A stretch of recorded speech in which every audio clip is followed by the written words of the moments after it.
Guys, क्या आपको पता है कि सांप की जीभ बीच से कटी हुई क्यों होती है? यदि नहीं पता तो जान लीजिए, क्योंकि हम बताने जा रहे हैं। गाइस, इस सवाल का जवाब हम दो तरीके से देंगे। पहला साइंटिफिक तरीके से और दूसरा पौराणिक मान्यताओं के हिसाब से। यदि हम साइंटिफिक तरीके से देखें तो इसका एक सामान्य सा उत्तर सामने आता है।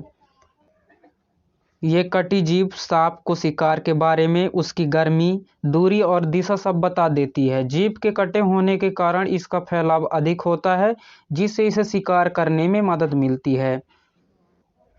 यह तो हो गया जीभ के कटे होने का साइंटिफिक रीजन। यदि हम पौराणिक मान्यताओं के हिसाब से देखें तो ये कि कथाओं के अनुसार गरुड़ और सर्प दोनों सौतेले भाई थे। सांप की मां कंदरू ने छल से गरुड़ की मां को, जिसका नाम बिनता था, उसको अपनी दासी बना लिया। उसके बाद सांपों ने गरुड़ से कहा था कि यदि वे स्वर्ग से उनके लिए अमृत लेकर आए तो उनकी मां को वो छोड़ देंगे।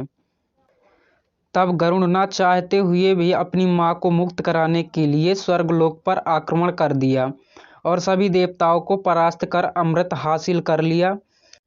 गरुड़ का पराक्रम देख भगवान विष्णु बहुत खुश हुए और उसके बाद उन्होंने उसे अपना वाहन बना लिया।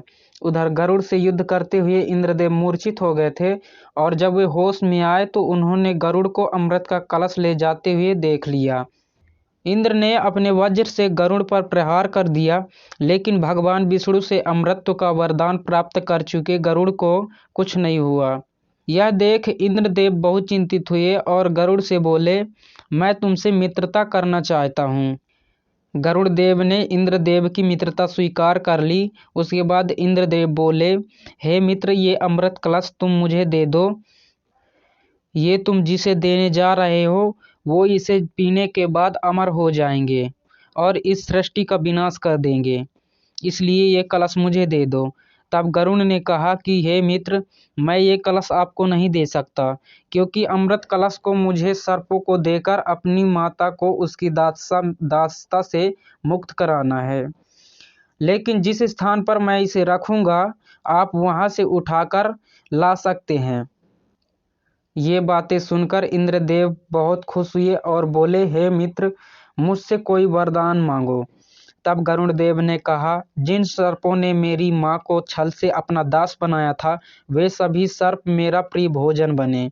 देवराज इंद्र से वरदान पाने के बाद गरुड़ अमृत का कलश लेकर सर्पों के पास ले गए और सर्पों से कहा कि मैं तुम्हारे लिए अमृत लेके आया हूँ और अब मेरी माता को दासता से मुक्त कर दो। सर्प गरुड़ के हाथों में अमृत देख बहुत खुश हुए और कहा कि आज तुम्हारी मां मुक्त है। उसके बाद गरुड़ ने कुश के बने आसन में अमृत कलश रख दिया और उसके बाद सर्पों से कहा कि तुम लोग पवित्र हो, अमृत पियो। ये कहकर वो वहां से अपनी मां को लेकर चले गए। इसके बाद सभी सर्प ये विचार करने लगे कि गरुड़ ने ऐसा क्यों कहा कि हम सभी पवित्र हैं, इसका मतलब हमें पहले स्नान कर पवित्र हो जाना चाहिए। इसके बाद सभी सर्प स्नान करने के लिए चले गए। इसी बीच घात लगाकर बैठे इंद्रदेव मौका देखते ही अमृत लेकर स्वर्गलोक चले गए। उधर जब सर्प स्नान करके आए तो उन्होंने देखा कि कुश से अमृत का कलश गायब है। तब सभी ने सोचा, जिस तरह हम गरुड़ की मां को छल से अपना दास बनाया था, ये उसी का नतीजा है। सर्पों की अजर अमर होने की अभिलाषा टूट गई और सभी उस कुश की तरफ देखने लगे जिस पर वह कलश रखा था। तभी उनके दिमाग में ये विचार आया कि शायद इस कुश में कुछ अमृत गिर गया हो और सभी ने उस कुश को चाटना शुरू किया और चाटते चाटते उनकी जीभ बीच से कट गई। यदि इस मान्यता को माना जाए तो यही कारण है कि सांपों की जीभ बीच से कटी हुई होती है।